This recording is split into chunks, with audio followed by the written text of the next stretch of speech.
फक्त महाशिवरात्रीचा उपवास करून किंवा भगवान शंकरांना प्रसन्न करून योग्य जोडीदार मिळतच असं नाही. त्यासाठी तुम्ही स्वतः एक योग्य जोडीदार आहात का ते पाहावं लागतं. महाशिवरात्री जवळ आली की चांगला जोडीदार मिळावा म्हणून उपवास करणाऱ्यांची संख्या वाढते.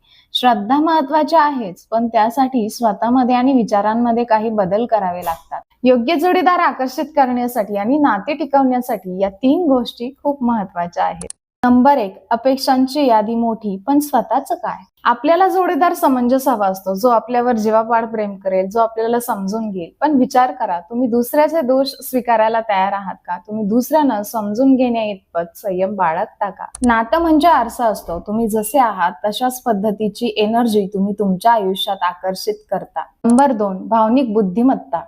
उपवास केल्याने शरीर शुद्ध होतं, पण आपलं मन शुद्ध आहे का? जोडीदार म्हणजे तुमच्या इच्छा पूर्ण करणारे यंत्र नाही. नात्यात चढ उतार येणारच. अशा वेळी चिडचिड करण्यापेक्षा किंवा सायलेंट ट्रीटमेंट देण्यापेक्षा संवाद साधण्याची तयारी ठेवा. जो स्वतःवर नियंत्रण ठेवू शकतो तोच दुसऱ्याला आधार देऊ शकतो. नंबर 3, देण्याची वृत्ती.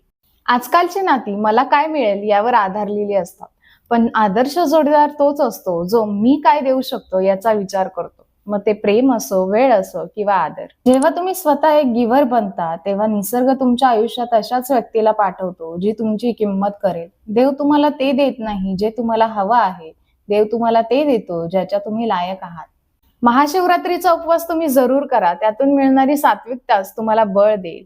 पण त्यासोबतच स्वतःच्या स्वभावातील उणिवा दूर करण्याचा संकल्प करा. जेव्हा तुम्ही स्वतः एक उत्तम व्यक्ती बनता तेव्हा निसर्ग स्वतःहून तुम्हाला योग्य जोडीदाराकडे घेऊन जातो.